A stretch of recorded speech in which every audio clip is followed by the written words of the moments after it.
Merhaba arkadaşlar, bugün sizlerle havalı korna tanıtımı yapacağız. Biz bunu böyle bisikletimize taktık. Bir böyle şeyle kafamız var. Böyle ses çıkartıyor. Burada kapalı bir yer olduğu için yapmadık. Havalı kornayı Yozgat'ta çekiyorum ben bunu. Yozgat'ta Pazar İstanbul diye bir yer var. Buradan ben bunu işte aldım.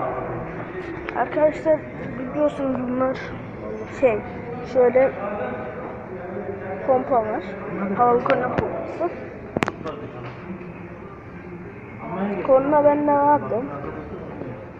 Bunun ucundaki hortumu çok küçük. Yani hava geçse bile çok az böyle yapıyor. Nasıl desem ses çıkartıyor. Biz bunu bu bataryalar var. El yıkamak için banyo bataryası falan var. Onların böyle demir sıcak soğuk aktarmak için demir şeyler var. Demir desteresiyle onun üstünü kesin. Geri penseyle tutun. Geri biri de başka bir şeyle tutsun ve çeksin. İçinden bu boru çıkıyor. Hem kalın hem de sağlam bir boru. Geldik bunu nasıl sabitlemeye. Bunun zaten burada kelepçesi var. Biz burayı belki yeniden sökeriz diye yaptık. Bu hortumu kestik şöyle. Geri yardık böyle kap yaptık bunu çizilmesin diye. Bunun kendi şeyi var zaten, böyle yaptık.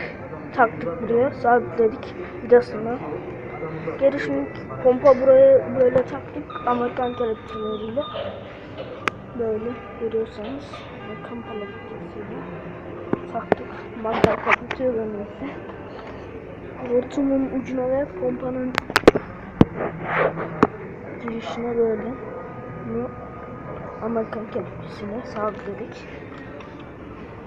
Sonra işte bakın buradan direksiyonun altından geçip frenle ön aydınlatmanın oradan geçirdik. Böyle hortumumuz çıkıyor.